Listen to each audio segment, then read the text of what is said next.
রে হযরত হুযায়ফা রাদিয়াল্লাহু তাআলা এক দড়ি বাড়িতে গেল রে। বিবি স্বামীকে দেখে অত্যন্ত খুশি, ডাক দিয়ে বলে, বিবি রে তুমি দূর থেকে আমাকে দেখো, কারণ ইতিমধ্যেই সব সাহাবীরা প্রস্তুতি আছে, আমি গেলেই রওনা দিব কাফেলায়। তুমি আমাকে প্রেম বিনোদন করো না, কাছে আসার চেষ্টা করো না, কারণ তোমার রূপ যৌবন দেখে যদি তোমার প্রেমে পড়ে যায়, আমার মন হয়তো তোমার দিকে আনসান করবে রে বিবি। বিবি রে তুমি আমাকে আর কাছে এসে আলিঙ্গন করো না, দূর থেকে দেখো। বিবি ডাকতে বলে, স্বামী খোদার কসম করে বলি আপনাকে আমি প্রেম বিনোদন করব না রে, আমাকে একটু সুযোগ দিবেন, আমি একটু ওযু করে আসবো, 2 রাকাত নামাজ পড়ব, কারণ আপনাকে আমি চিনে রাখবো কিয়ামতের ময়দানে কেমনে পাবো রে স্বামী। এবার ওযু করে আসলেন, ওযু করিয়া দুজন 2 রাকাত নফল নামাজ পড়লেন। নামাজ পড়িয়া ডাক দে কয়, স্বামী রে আমি হাত উঠায়া দোয়া করব, আপনি শুধু আমিন শব্দটা বলবেন।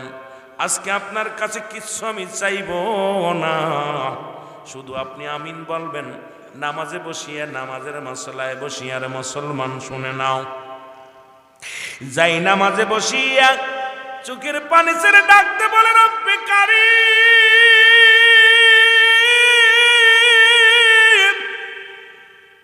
আমি সতী নারী তোমার কাছে প্রার্থনা করলাম রে আল্লাহ, আমি স্বামী সারা জগতের মধ্যে থাকতে বড় কষ্ট হবে রে আল্লাহ। আল্লাহ আমার স্বামীরে তুমি হুনাইনের যুদ্ধ থেকে রে আল্লাহ গাজী বানাইয়া তুমি আমার বুকে ফিরাইয়া দিও, এই দাবিটা তোমার কাছে করি। সঙ্গে সঙ্গে হযরত হুযায়ফা হাতটা নামায় ফেলেছে। বিবি কয়, স্বামীরে করলেন কি? এই মাত্র আমার রব্বে কারিম দোয়াটা কবুল করত, কারণ আমি সতী নারী, রব্বে কারিমের দরবারে হাত উঠায় দিছি, আমার আল্লাহ আজকে হাতটা ফিরাইতো না। স্বামীরে আপনি করলেন কি? ডাকতে বলে, বিবি রে তুমি কি ভাবলে আমার নবী আমারে রাখছে? আমার নবী ভালোবেসে যুদ্ধের ময়দানে শাহাদাতের তামান্নার জন্য ডাকছে রে। আমি শহীদের তামান্না আমার অন্তরের ভিতরে জাগছে রে বিবি, আমার নবী আমার ভালোবাসে রে, আমার নামটা 1 নম্বর সেনাপতি লাগাইছে, সুতরাং আমি হুনাইনের যুদ্ধে শহীদ হব। তুমি আমারে ফিরাইতে চাও, কারণ আমি তো যুদ্ধের ময়দানে যাব শহীদ হওয়ার জন্যে। কইয়া দোষ শুরু করলেন, পিছন থেকে কত ডাকলেন হুযায়ফার বিবি, ডাকতে কয়, স্বামী একটু দাঁড়ান রে। হুযায়ফা পিছন দিকে তাকায় না। হুযায়ফা বলে, বিবি রে দেখা হবে হাসরের ময়দান, দেখা হবে আল্লাহর আদালতে রে বিবি। বিবি রে জান্নাতের মধ্যে দেখা হবে, অপেক্ষায় রায় করে বিবি, জান্নাতের মধ্যে সাক্ষাৎ হবে। জোরে জোরে চিল্লায় বলেন মারহাবা। হযরত হুযায়ফা চলে গেলেন যুদ্ধের ময়দানে। ও যুবক, হুনাইনের যুদ্ধে প্রথম শহীদ হলেন হযরত হুযায়ফা রাদিয়াল্লাহু তাআলা, রাসূলের সাহাবী, প্রথম অনেকগুলো সৈন্যকে কতল করিয়া দুনিয়ার মায়া ছেড়ে চলে গেলেন। রাসূল পাক সাল্লাল্লাহু আলাইহি ওয়াসাল্লাম সাহাবীদের লাশগুলো আনতে বললেন, লাশগুলো আনা হলো। নবীজি হুযায়ফার লাশ সামনে নিয়ে দর দর করে চোখের পানি ছেড়ে দিছে, ডাকতে বলে, আমার সাহাবীরা তোমরা দেখো, আমার হুযায়ফা মক্কা মদিনার সব চাইতে সুন্দরী নারী, সব চাইতে আবেদা নারী। এই পৃথিবীর মধ্যে বিবির ছোঁয়া পায় না, এত সুন্দরী বিবি আমার হুযায়ফারে ঠেকায় রাখতে পারে নাই। দুনিয়ার কোন লোভ লালসা আমার হুযায়ফারে ঠেকাইতে পারে নাই। আমি নবীর এত ভালোবাসে রে সাহাবীরা, তোমরা দেখো দেখো আমার হুযায়ফা দুনিয়ার স্ত্রী পুত্র পরিবার পরিজনের চাইতে আমি নবীকে তার জানের চাইতে বেশি ভালোবাসত। আজকে হুযায়ফা তার জীবন দিয়ে প্রমাণ করে দিয়ে গেছে এই পৃথিবী, তামাম পৃথিবী একদিকে, আমার নবীর ভালোবাসা একদিকে। আমার নবীর ভালোবাসায় হুযায়ফা জীবন দেয়া গেছে। জিবরিল আমিন ডাকতে বলে, নবী গো, জান্নাতি ফেরেশতারা অপেক্ষা আছে হুযায়ফার জন্য। নবী গো, ওই জান্নাতিটাকে সুসজ্জিত করিয়া সাজাইয়া, ইয়া রাসূলুল্লাহ, ইয়া হাবিবাল্লাহ, আপনার হুযায়ফার জন্য প্রস্তুতি রাখছে। নবী গো, আপনি হুযায়ফারে বিদায় করে দেন, জলদি করে জানাজার নামাজ পড়ে বিদায় করে দেন, কারণ অসংখ্য ফেরেশতারা অপেক্ষা আছে হুযায়ফারে স্বাগতম জানানোর জন্যে।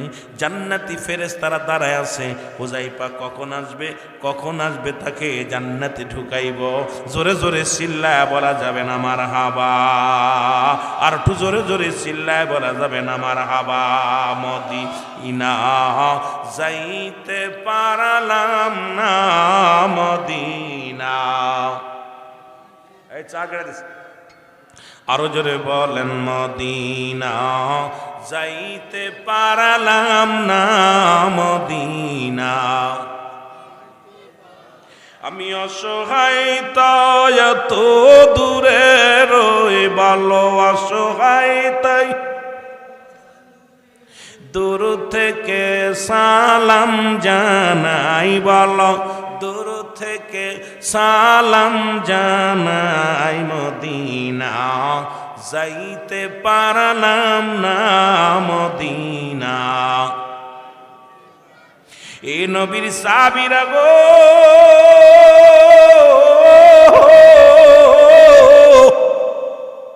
ও আমার যুবক বন্ধুদেরকে আজকে বইলা যাই রে, আজকে যারা মাওলার প্রেম, রাসূলের প্রেম, ওলি আল্লাহদের প্রেম অন্তরে ধারণ করে গো, আজকে যারা এই জান্নাতের ময়দানে বসলা, আমার আল্লাহ নবীর সৈনিক না বানাইয়া, আজকে এমন অবস্থা, দেশের অবস্থা খুব ভয়ঙ্কর। ইস কাছ থেকে মুসলমান শুনে নাও, এই আল্লাহর ওলিদের কাছে আছে ইলহাম, নবীদের কাছে শহীদ। ইলহামের মাধ্যমে আল্লাহর ওলি ফুলতলি সাহেব কেবলা বলে গেছেন, বাবা বাঁচাও ইমান, বাঁচাও দেশ। বর্তমান অবস্থা একেবারেই শেষ, দেশের অবস্থাও ভালো না, ইমানের অবস্থাও ভালো না, কিন্তু আল্লাহর ওলিদের কাছে আসে ইলহাম, নবীদের কাছে আসে ওহী। হুজুর বলে গেছেন, আজকে সিলেটের জমিন আইসা একটু অনুভব করে বসো, একটু যুবক চিন্তা করে দেখো, কেন আল্লাহর ওলি বলেছিল ইমানও বাঁচাও, দেশ বাঁচাও। আজকে ইমানের যে অবস্থা, দাড়ি টুপি জুব্বা পাগড়ি সব ঠিক আছে, ইমান নামের বস্তুটা একেবারেই লজ্জরে, বলেন ঠিক কিনা? বারবার মনে পড়ে সাহেব কেবলার কথাটা। সাহেব কেবলা কেন বলছে বাঁচাও ইমান, বাঁচাও দেশ? সাহেব কেবলার নির্দেশ, উপদেশটা কেন দিয়ে গেছিল এখন বুঝতেছেন আপনারা? আজকে ইমান কচুর পাতার উপরে পানি রাখা যাচ্ছে, ইমান রাখা যাচ্ছে না। যে অবস্থা মানুষ বর্তমান যা শুরু করেছে, এই অবস্থায় যে ইমান নিয়ে কবর যেতে পারবো বলে খুব দুরস্কার, বড় ভয় লাগতেছে অন্তরের ভিতরে। রাসূল পাক সাল্লাল্লাহু আলাইহি সাল্লামের কাছে যে কয়েকজন সাহাবী, ইয়া রাসূলুল্লাহ, আসতাছিলাম, আসার পথে দেখি কিছু পাখির গায়ে লেখা আছে লা ইলাহা ইল্লাল্লাহু মুহাম্মাদুর রাসূলুল্লাহ সাল্লাল্লাহু আলাইহি ওয়াসাল্লাম। যারা বলেন না মারহাবা। নবীজি কথা বলেন না, নবীজিকে আবার বলেন ইয়া রাসূলুল্লাহ, নবীজি কথা বলেন না। ইয়া রাসূলুল্লাহ, নবীজি কথা বলে না। ও ইয়া রাসূলুল্লাহ, নবীজি বল বাকি অংশ বলো, বাকি অংশটা বলো। বলি ইয়া রাসূলুল্লাহ, গায়ের ভিতর কালেমা লেখা আছে, খাচ্ছে ময়লা ঠুকায়। কি খাচ্ছে? এই জোরে বলেন, কি খাচ্ছে?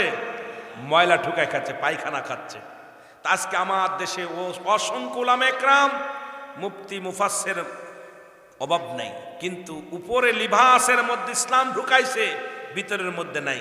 ভিতরে যা শুরু হয়ে গেছে, আজকে ইমান নামের বস্তুটা একেবারে হালকা হয়ে গেছে। আজকে অসংখ্য উলামা একরাম আজকে অর্থের কাছে, ক্ষমতার কাছে, পরাজয় মানছি, সব ছেড়ে দিচ্ছি, কিন্তু এই দুনিয়ার কিছু যে নিয়ে যেতে পারবো না এই চিন্তা আপনার আমার ভিতরে নাই। কারণ এই দুনিয়ার সম্পদ খাবে লোকে, আপনার দেহ খাবে পোকে। জোরে বলেন ঠিক কিনা?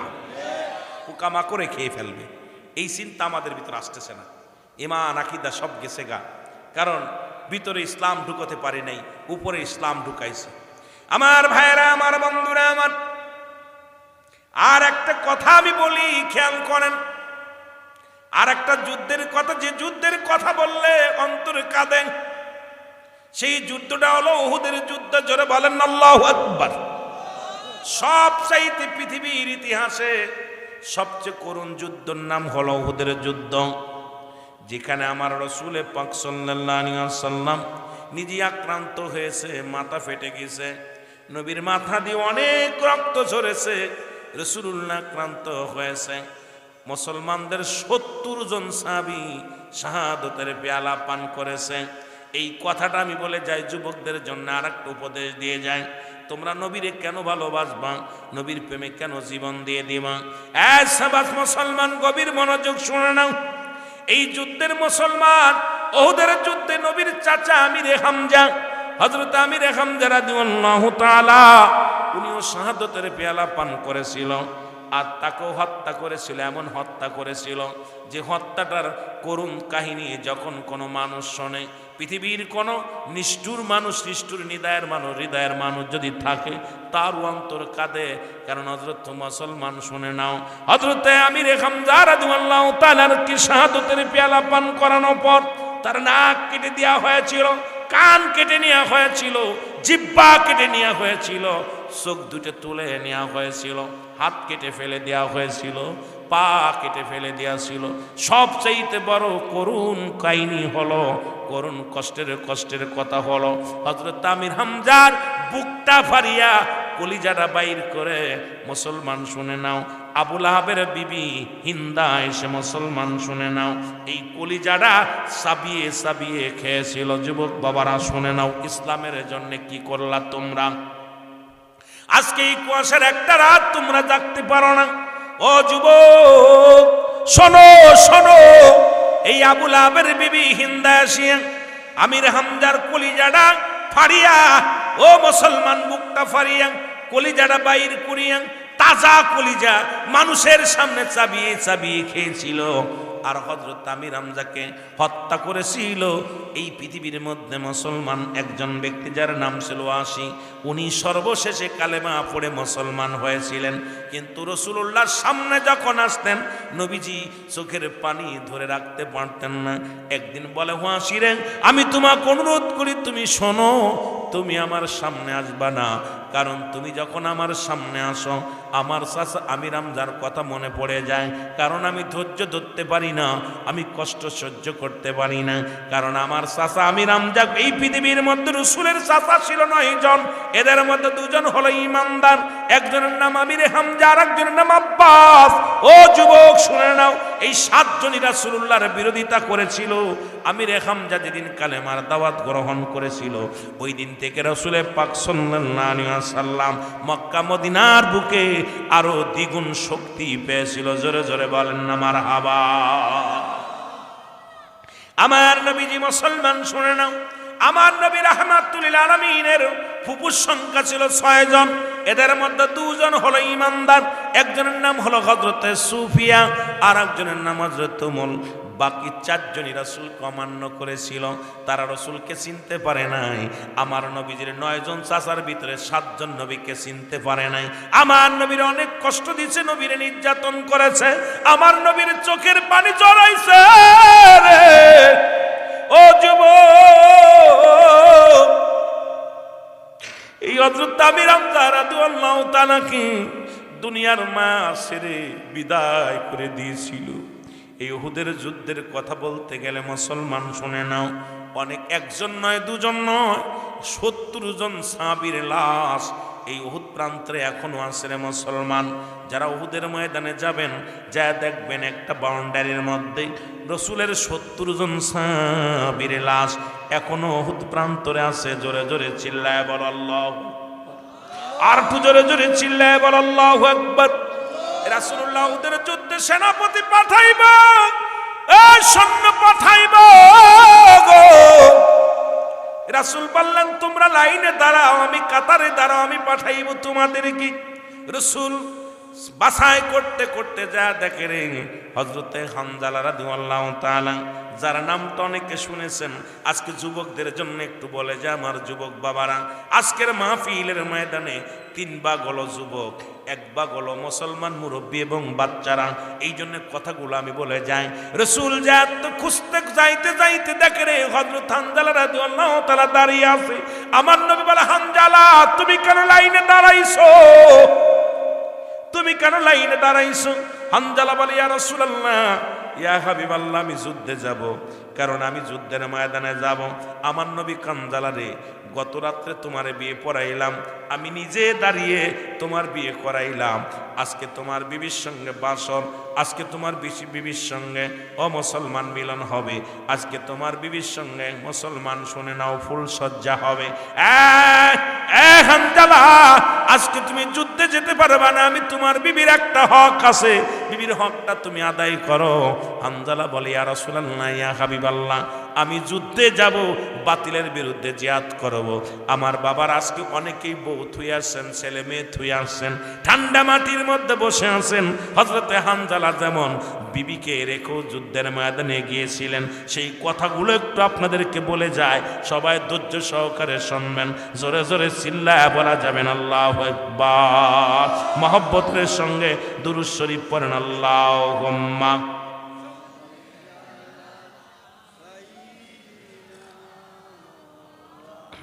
আরো জোরে,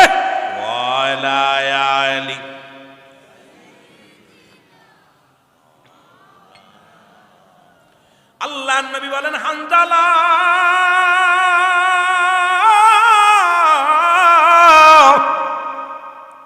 তোমার বিবির হক আদায় করতে হবে রে, বিবির একটা হক আছে গো, তোমার যুদ্ধে যাওয়া লাগবে না। হামজালা বলে, ইয়া রাসূলুল্লাহ, ইয়া হাবিবাল্লাহ, আমি যুদ্ধে যাব। দেখছেন নবীর ভালোবাসা কারে কয়? নতুন বউ ঘরে থুই আইছে, নতুন বউ, আর আমরা বিয়ে করলে 1 মাসের ভিতর ঘর থেকে বাইরে নি, মসজিদ মৌ যাই না, জোরে কোন ঠিক কিনা? জুম্মার দিনও যায় না, জুম্মার দিনও হাতে লিপস্টিক নিয়ে ঘুরে ঘুরে বেড়ায়। এই কপাল পুরার হন আল্লাহর গোলামেরা। হযরত রাসূল আকরাম সাল্লাল্লাহু আলাইহি ওয়াসাল্লাম বলে, হামজালা তোমার বিবির হক আদায়ের জন্য আমি রেখে গেলাম। রাত হয়ে গেল, হামজালার বিবির সঙ্গে হামজালার মিলন হলো, দুজনের মিলন হলো, ফুল সজ্জা হলো, ঘুমায় আছে।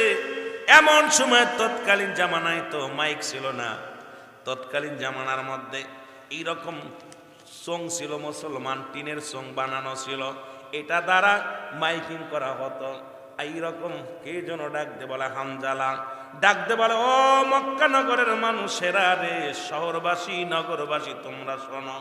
কোথায় রে নগরবাসী শহরবাসী শোনো, নবী নাই, নবী বুঝিয়ার নাই। একটা যখন হামজালার কানে গেছে,